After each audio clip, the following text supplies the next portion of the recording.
지금 우리는 이 시대를 살면서 이 시대를 잘 분별하면서 우리는 살아가야 합니다. 우리가 왜 이 시대를 분별하면서 살아야 하느냐 하면 이 시대는 지금 주님이 오실 날이 가까워지고 있기 때문입니다. 우리는 날마다 눈을 뜨면 우리의 구원이 한 발자국 한 발자국 주님 앞에 더 다가가는 것이죠. 그래서 로마서 13장 11절은 우리에게 이렇게 말씀하고 있습니다. 시작. 또한 너희가 이 시기를 알거니와 자다가 깰 때가 벌써 되었으니 이는 이제 우리의 구원이 처음 믿을 때보다 가까웠습니다. 그랬어요. 하루하루 우리가 살다 보면 주님 만날 날이 더 하루하루 가까워졌다는 것이죠. 주님이 이 땅에 오시면 이제 우리를 다 데리러 갈 건데 주님이 오시는 날이 세상 종말입니다. 여러분, 종말에는 두 종류가 있다고 했잖아요. 첫 번째로는 우주적인 종말이 있어요. 우주적인 종말이라는 것은 주님이 이 땅에 재림하시는 날 온 지구가 다 불타서 없어져 버립니다. 우리 베드로후서 3장 10절을 한번 읽어볼까요? 그러나 주의 날이 도적같이 오리니 그날에는 하늘이 큰 소리로 떠나가고 물질이 뜨거운 불에 풀어지고 땅과 그 중에 있는 모든 일이 드러나리로다 그랬어요. 창세기에 보면 악이 관영했을 때 하나님께서 물로 심판을 했어요. 그리고 그 물로 심판할 때 구원받은 사람은 노아 가족 8명뿐이 없었어요. 이제 주님이 이 땅에는 재림하실 때는 물로 심판하는 게 아니라 불로 심판합니다. 불로 심판하면 이 땅에 불이 쏟아지면 이 지구는 다 불타서 없어져 버리는 것이죠. 그래서 우리는 주님 오신 날이 가까울수록 더 깨어서 자신의 믿음을 점검해보고 내가 과연 오늘 저녁에 주님이 오면 내가 주님 앞에 설 수 있는가, 천국에 들어갈 수 있는가, 내 믿음을 확인해 봐야 한다는 거예요. 또 어떤 분들은 이렇게 얘기합니다. 아니, 목사님, 주님 오시려면 멀었어요. 그럴 수도 있어요. 그 시기는 아무도 모르니까. 그런데 우주적인 종말만 있는 게 아니라 내가 죽으면 개인 종말이야. 내가 죽으면 어디 갈 거요? 천국 갈 거냐 지옥 갈 거냐 해요. 그러니까 주님이 오시기 전에 내가 먼저 죽으면 개인 종말이 온다는 것이죠. 똑같아. 주님이 오시나 내가 먼저 가느나. 그러니까 우리는 내가 언제 죽을지를 모른다는 것이지. 여러분, 자고 나면 그 이웃에 있던 사람들이 죽었대. 갑자기 죽었대. 그래서 소리 많이 듣잖아요. 그게 바로 우리의 현실이라는 것이죠. 우리도 언제 하나님이 부르면 가는 거예요. 그러니까 나는 나이가 젊으니까 아직 멀었어. 세상 좀 즐기다가 교회 갈 거야. 아니에요. 올 때는 순서가 있어도 갈 때는 순서가 없는 거야. 순서가 없는 거야. 젊다고 오래 사는 게 아니라는 것이지. 사명이 끝나면 우리는 주님 앞에 다 서야 한다는 것이죠. 그래서 이 종말의 시간은 아무도 몰라요. 내가 죽는 날도 모르고 주님 오실 날도 모르니까 그러면 우리는 어떻게 살아야 하느냐? 항상 종말론적인 신앙을 가지고 이 땅에서 살아가야 한다는 것이죠. 그래서 오늘 우리가 읽은 본문도 주님께서 재림하실 때 성도들이 준비해야 할 것이 있다는 거예요. 그거에 대해서 비유로 말씀하고 있는 것입니다. 주님이 재림하시면 우리는 이제 하늘나라에 올라가면 어린 양의 혼인잔치에 다 참여를 하게 됩니다. 신랑은 누구요? 예수님이시고 우리들은 누구죠? 신부지요. 그래서 우리가 다 예수님의 혼인잔치에 들어가서 천년왕국을 사는 거예요. 그런데 이걸 주님의 재림을 오늘 본문 말씀을 이해하려면 여러분들이 그 당시에 예수님 살아계실 당시에 이 성경을 쓰였을 당시에 팔레스타인의 결혼 풍습을 좀 알아야 합니다. 팔레스타인의 결혼 풍습을 보면 그 당시에 남자들은 18세에서 24세가 결혼 정년기이고요. 여자들은 13세에서 14세가 결혼 정년기예요. 이제 결혼 정년기가 되면 이제 그 양가 부모들이 모여서 당신 아들과 우리 딸이 결혼했으면 좋겠다. 이렇게 약속을 합니다. 본인 약속을 하죠. 그래가지고 이제 날짜를 잡으면 이제 신부댁에 모여서 약혼식을 합니다. 사실은 오늘날 우리 성도님들은 우리 주님이 이 땅에 지금 초림을 하셨잖아요. 그래갖고 성도님들은 지금 주님과 약혼한 사이예요. 약혼한 사이. 아직 결혼은 안 했어. 그러니까 그 팔레스타인의 이제 그 결혼식도 이제 약혼을 하고 그 신랑이 다시 자기 집으로 돌아가요. 돌아가서 신부와 살 집을 짓습니다. 마련을 해야 돼요. 그리고 또 신부를 데리고 오려면 지창금을 준비해야 돼. 지창금. 예? 신부를 귀한 딸 키웠으니까 감사하다고 공짜로 데려갈 수가 없는 것이지. 그래가지고 지창금을 마련해가지고 이제 지창금도 준비가 되고 살집도 준비가 되면 이 신랑이 다시 신부 댁으로 오는 거야. 근데 신부는 이제 그걸 기다리는 거죠. 언제나 올란가, 언제나 내 사모하는 님이 올 것인가 밤낮으로 기다리는 것이죠. 그런데 어느 날 갑자기 기다리는데 밤에 하구나. 유대인의 그 결혼식은 밤에 합니다. 제가 성지순례 갔을 때도 밤에 결혼식 한 걸 봤어요. 예, 유대인의 풍습은 여기서도 지금 밤에 결혼식이 나오지 않습니까? 그래서 우리 주님이 지금 이제 우리를 위해서 하늘에 올라가셨잖아요. 정원 약혼하고 지금 하늘에서 뭐 하고 계시겠어요? 집 짓고 있지. 집 짓고. 집을 다 지어야 우리 데리러 오니까. 그래서 요한복음 14장 2절 3절은 우리에게 이렇게 말씀하셔요. 시작.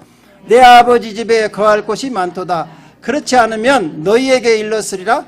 내가 너희를 위하여 거처를 예비하러 가노니 가서 너희를 위하여 거처를 예비하면 내가 다시 와서 너희를 내게로 영접하여 나 있는 곳에 너희도 있게 하리라. 할렐루야. 예, 주님이 아직 안 오시는 것은 아직 집을 다 못 지어서 오는 거예요. 집을 다 지시면 이제 올 거야. 또 여러분이 개인적으로 집을 잘 지었으면 여러분 먼저 오라고 올 수도 있어. 가는 것이 내가 죽는 날짜야. 예, 그래서 여러분 사람은요 사명이 끝나야 천국에서 주님이 오라고 해야 가는 것이지 내가 죽고 싶다고도 죽는 게 아니야.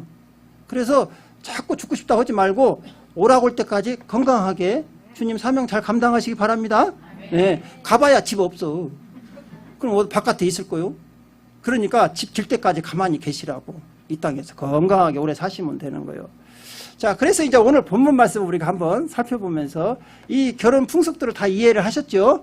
근데 그때 주님이 재림하시러 오실 때 어떤 일이 벌어지는가 한번 보겠어요. 마태복음 25장 1절을 같이 읽겠습니다. 그때 천국은 마치 등을 들고 신랑을 맞으러 나간 열 처녀와 같다 하리니. 그랬어요. 주님을 재림을 기다리는 열 처녀와 같다. 여기서 열이라는 숫자는요, 성경에서 10이라는 숫자는 온전한 숫자를 가리킵니다. 성경에서 보면 십계명이 10이잖아.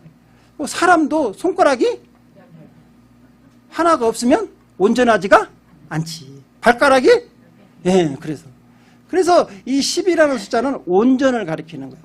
그래서 그 당시에 유대인들은 성인 10명이 있으면 회당을 지을 수가 있었어요. 그러니까 교회 구성원이 성인 10명이 있어야 교회가 생길 수 있다는 것이죠. 그래서 여기서 열 처녀라는 것은 누구를 가리키느냐? 오늘날 교회 안에 있는 성도들을 가리키는 거예요. 할렐루야? 예, 이 열 처녀들은 다 여러분 한 사람 한 사람들을 상징하는 것이요. 그런데 중요한 이야기를 하십니다. 우리 주님께서 25장 2절을 한번 읽어볼까요? 시작. 그 중에 5은 미련하고 5은 슬겨 있는 자라. 아니, 성도들이 다 있는데 그 중에 5은 미련하고 5은 슬겨 있다는 거예요. 아니, 다 지혜로우면 좋은데. 그러니까 오늘날 우리 교회 안에 있는 성도들이 반절은 50%는 미련하고 50%는 지혜롭다는 뜻이죠. 그러면 왜 지혜롭고 미련한 그럼 기준이 뭐냐? 얼굴이 잘생겨서? 재물이 많아서? 많이 배워서? 그 기준이 아니라는 거예요. 우리 3절하고 4절 한번 읽어볼까요? 시작. 미련한 자들은 등을 가지되 기름을 가지지 아니하고 슬기 있는 자들은 그릇에 기름을 담아 등과 함께 가졌더니. 여러분 보십시오. 여기에서 미련한 것하고 슬기 있는 것하고 기준이 뭐죠? 그렇죠. 똑같이 등은 다 있어. 등은 다 들었는데 기름이 있고 없고야. 거기에서 미련하다, 슬기롭다로 나눠지는 거예요. 그러니까 기름이 있는 성도는 슬기로운 성도고 기름이 없는 성도는 미련한 성도라는 거예요. 그러면 여러분, 그럼 기름이 뭐고 등은 뭐냐? 그럼 우리가 그걸 알아야겠죠. 예수님이 비유를 말씀하시는 등과 기름은 무엇을 상징하느냐? 먼저 등은, 여러분 등 알죠? 등은 성경에서 뭐라고 하는 거니? 하나님 말씀을 가리켜요. 우리 시편 119편 105절을 같이 읽겠습니다. 주의 말씀은 내 발의 등이요 내 길의 빛입니다. 예. 여러분 이 하나님 말씀 다 갖고 있죠? 그러니까 성도들은 다 하나님 말씀을 다 갖고 있다는 거예요. 미련한 사람이나 슬기로운 사람이 하나님 말씀을 다 들고 성경책은 들고 교회를 다녀. 그런데 이 기름이 뭐냐 이거예요. 기름은 성경에서는 성령을 하나님을 가리킵니다. 우리 사도행전 10장 38절 한번 읽겠습니다. 하나님이 나사렛 예수에게 성령과 능력을 기름 붓들 하셨음에 그가 두루 다니시며 선한 일을 행하시고 마귀에게 눌린 모든 사람을 고치셨으니 이는 하나님이 함께 하셨습니다. 그랬어요. 여기서 기름은 누굴 가리킨다고요? 성령님을 가리키는 것이지. 그러니까 열처녀 중 미련한 다섯은 성경은 말씀은 있어도 성령이 없는 사람이고 슬기로운 다섯 처녀는 말씀도 있고 성령도 받은 사람이라는 것이죠. 할렐루야. 그러니까 여러분 이 말씀은요 하나님의 말씀이잖아요. 영의 말씀이에요. 그러니까 이 말씀을 이게 밝혀주는 것은 성령이라는 거예요. 우리가 등을 밝혀주는 것은 기름이 있어야 밝혀지는 거 아닙니까? 기름이 없으면 등은 무용지물이야. 그러니까 이 말씀을 여러분이 아무리 가지고 있어도 성령께서 여러분에게 눈을 열어주지 않으면 이 말씀이 이해가 안 된다는 거예요. 그래서 에베소서 1장 17절은 우리에게 이렇게 말씀하고 있습니다. 시작. 우리 주 예수 그리스도의 하나님 영광의 아버지께서 지혜와 계시의 영을 너희에게 주사 하나님을 알게 하시고, 지혜와 계시의 영, 성령을 너희에게 주어서 너희들이 하나님 말씀을 읽을 때 이 말씀이 깨달아지고 이해되고 이 말씀이 누구에 대해서 썼느냐? 예수 그리스도에 대해서 썼다는 걸 알려주는 거예요. 그러니까 성령을 못 받고 성경을 읽으면 어떻게 가냐? 인본주의로 가는 거예요. 이스라엘의 역사 안에 무슨 이런 책이 있어.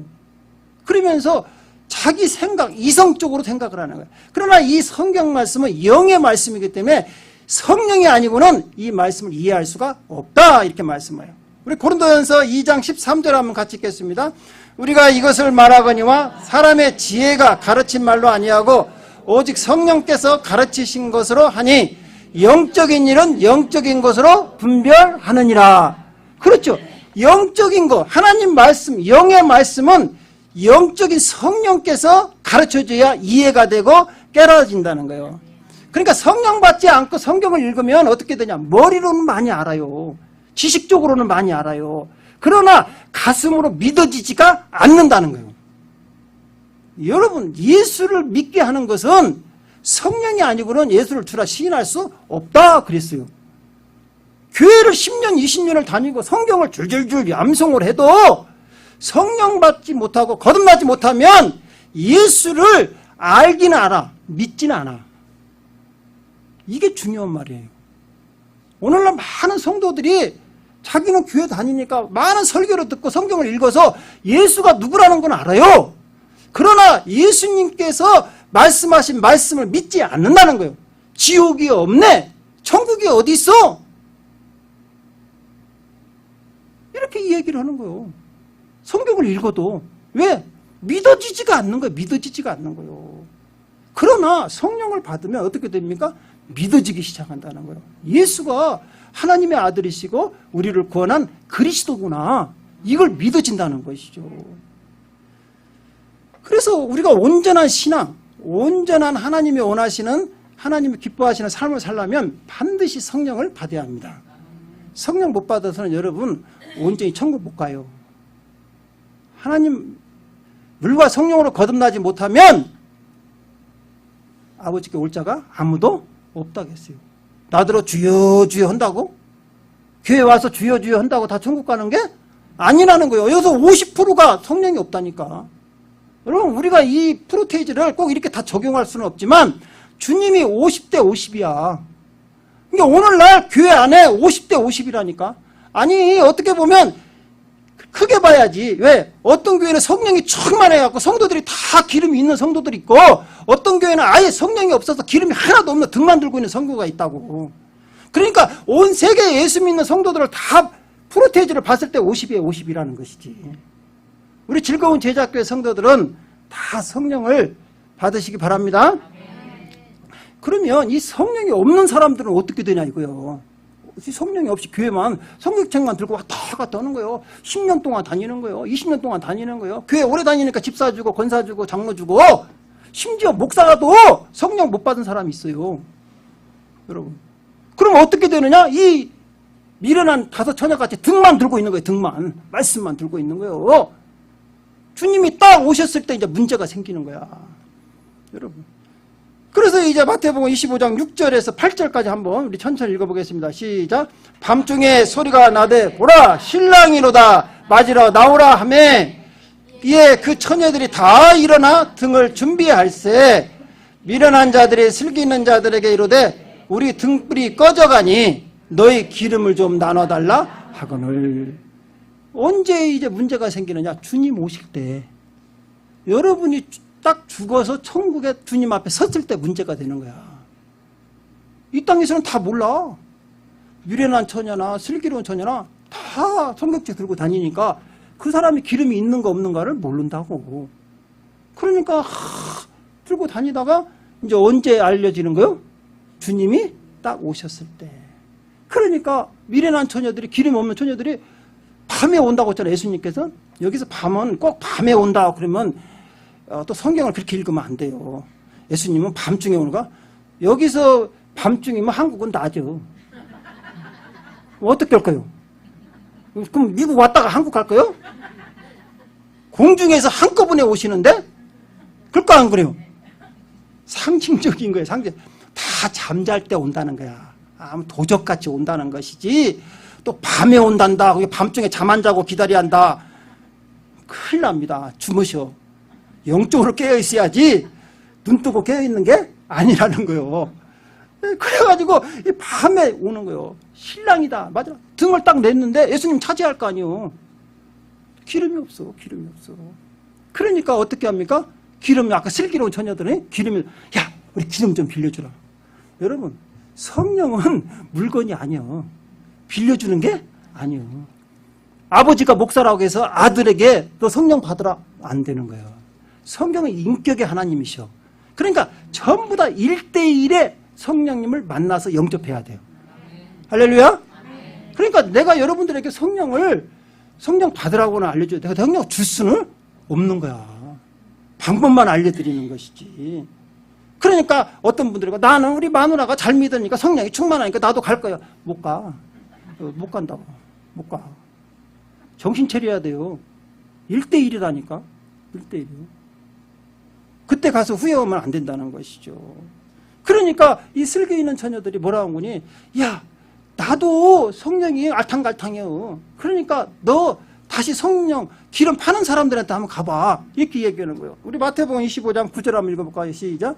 슬기 있는 자들이 대답하이로되 우리가 너희가 쓰기에 다 부족할까 하노니 차라리 파는 자들에게 가서 너희 쓸 것을 사라 하니. 여기서 보면 기름을 파는 자들이에요. 오늘날 성령을 파는 자들, 성령에 대해서 알려주는 데가 어디냐? 교회예요, 교회. 여러분, 교회를 누가 세웠죠? 예수님의 핏값으로 세웠잖아.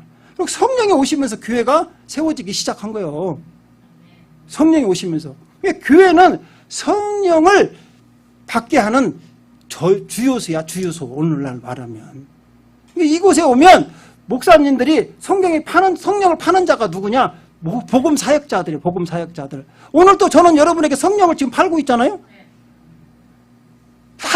사야 돼.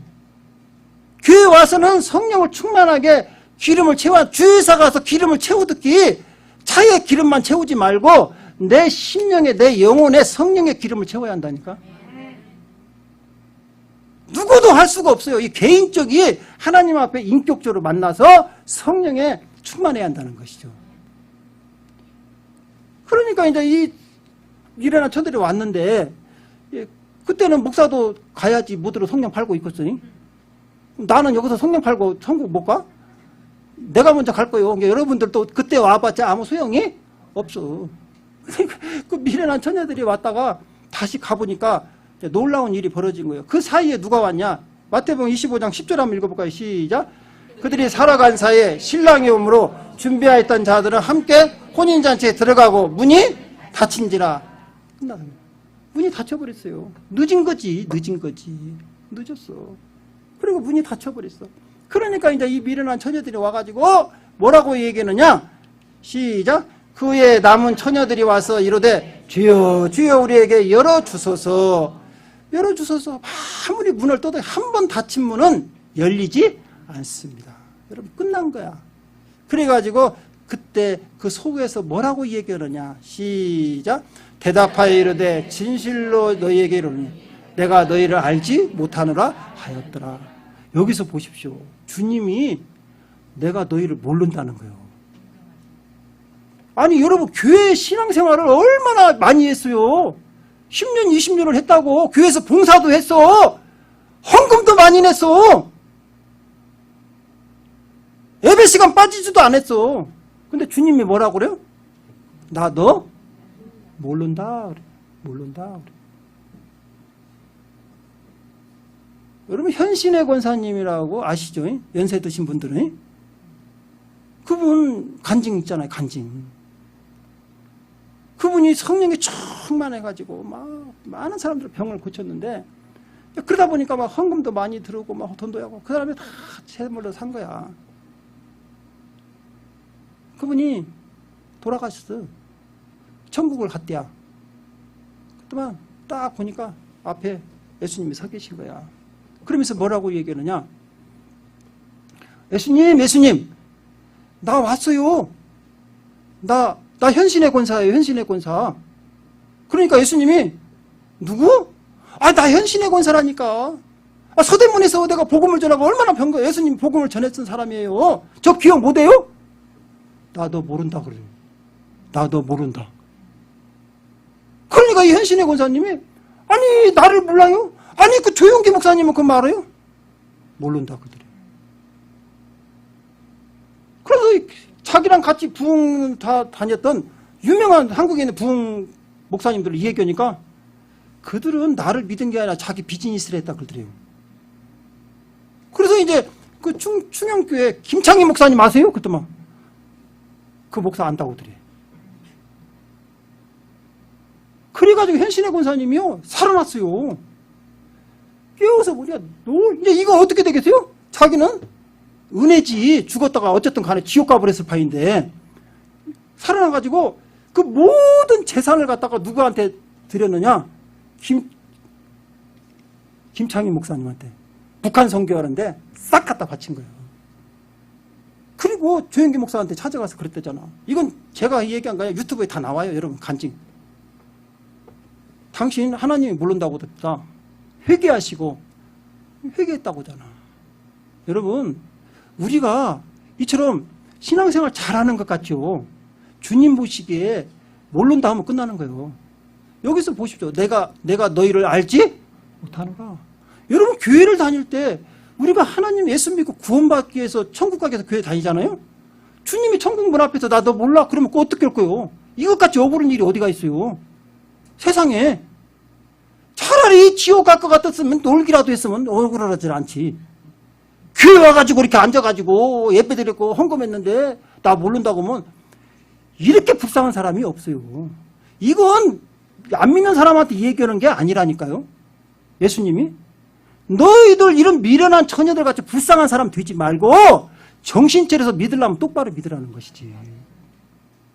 오늘날 여러분 보십시오. 성령 없이 다니는 사람들이 수도 없이 많아 교회에. 안타까운 일이죠 여러분. 그래서 반드시 우리가 처음에 와서 교회 오면 여러분 봉사하는 거 봉사 그게 우선이 아니야. 성령 받는 게 우선이라니까. 일단 성령부터 받아놓고 무엇을 해? 첼로 먼저. 아니 차를 사면 먼저 첼로 먼저 뭐 해야죠? 보험부터 들어야 할 거 아니오. 그래야 우리가 안전하게 돌아다니는 거 아니오. 마찬가지요. 예수 교회 오면 처음에 할 일이 뭐야? 성령 받는 일에 집중하라고.